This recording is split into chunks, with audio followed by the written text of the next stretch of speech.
Hello everyone.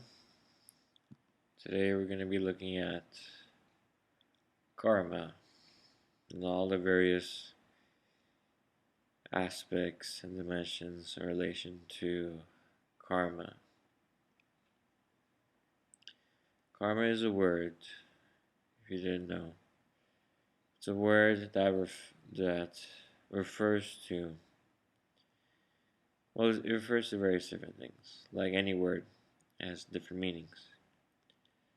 One meaning, which I consider to be a primary meaning, is a reference to an Indian philosophy, meaning from India, not the Native Americans, from India, an Indian philosophy, Hindi philosophy.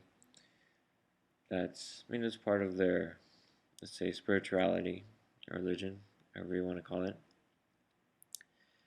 Where for them, if you do good, then in next life you get reincarnated to a higher form. If you do bad, you'll get reincarnated into a lower form, such as, let's say, a bug, for example.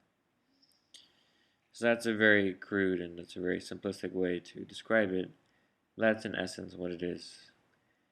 Now, in the West, we use the word karma.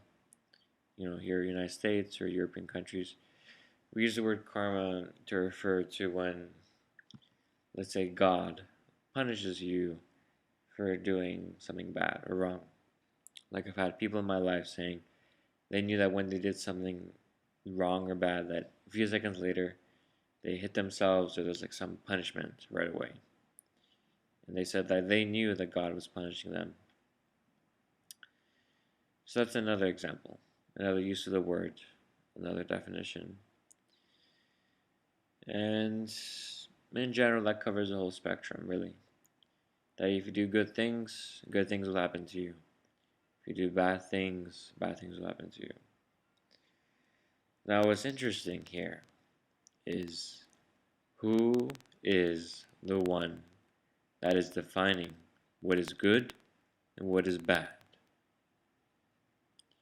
If you didn't stop and consider that question when I started mentioning and defining what karma is, I say that that's a really serious issue.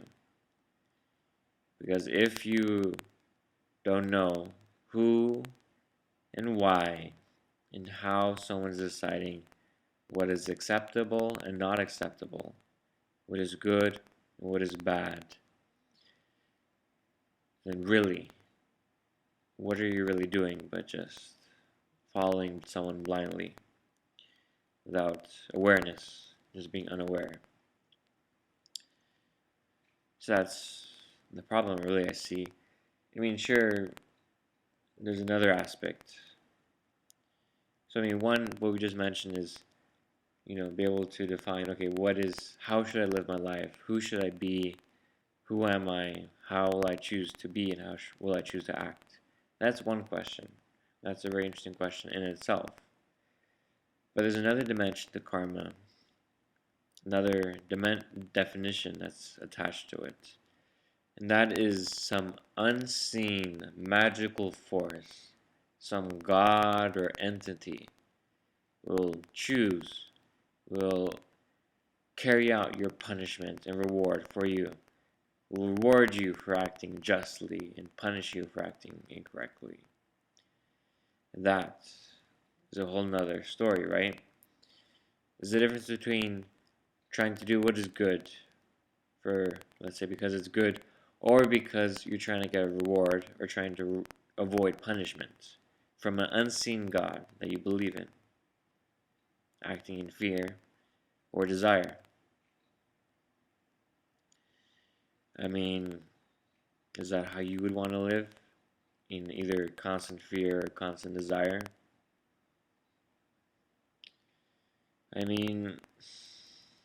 Here's a huge problem too. Another dimension related to the reincarnation cycles. There are people in this world, believe it or not, that believe that the people who are suffering today in poverty, in starving countries, in horrible conditions that they are born into, families that they're born into, that they believe that though they were souls, that they were people that did something wrong, did something bad to deserve that kind of punishment. A kind of punishment where you're born into a horrible life without awareness of the supposed wrongs that you have done in a previous life, and somehow are supposed to learn from your lessons without even knowing what you did wrong. Because you don't remember your past lives. And yet you're somehow being carried out into a torturous life, such as starvation or rape or murder or violence or whatever have you. That is a living condition of at least half of our population on this earth. I mean, that's what some people really truly believe. And that, I would say, is unacceptable. And if there is a God who actually created such a system, he would be evil. Literally, he would be evil. If there was a God that created things just to be like that. So that's not a God or an entity or force I would even listen to or trust. Or even a person who believes in that. Because that's really just justifying the abuse, of saying that, well, there's nothing I can do about it. It's God's will. It's just how it's supposed to be. I don't have control over starvation. I don't have control over what's happening in the world today. And the truth is, we all do. We're all creating the starvation. There's more than enough food for everyone. There's more than enough of everything for everyone. We are creating the system as it is today. The system of lack. The system of poverty. Where there is enough wealth. The only ones who are creating this world is us. We are the so-called gods of this existence. We are the creators of this existence. So we are, in fact, evil. Because we have created this world how it is today. And we justify it. We accept and allow it. We don't do anything to change it. And that karma is just one reflection of that. A belief of do something good. Do something, avoid doing what's bad. And that's so crazy. Because then you have the same people saying that, well, I have a good life now, and it's because I deserved it. I did something good in my past lives. You know, I was born to money. That means I must have been a good soul in my past lives. Or that I did good in this good life, and I deserve the money, wealth, and living in retirement, and peace, and happy, and alone until I die, surrounded by people who love me. And that's okay then. Let everyone else live in the mess that we are creating. Would you want to live in such a world? Do you want to be such a person to live that kind of life? Do you? I mean, could you really look in the eyes of every single person that's ever existed? Every single person exists right now in starvation and poverty. Look them right in the eye and tell them that. Have them see your life, see what you're doing, see how you're living, while they're living the way that they're living. You couldn't really live like that. You would be in complete shame, complete guilt. I mean, fortunate for you and for everyone, the world has created such boundaries and separation that the system is designed to keep itself going, to justify as in any way they can. That's why you have religion. That's why you have God. That's why you have these unseen forces to make you believe that all you have to do is do good in this life. That even if you grew up in poverty, that you can still find a space in heaven, and that you will be rewarded for being a good Christian or Muslim. You'll be rewarded.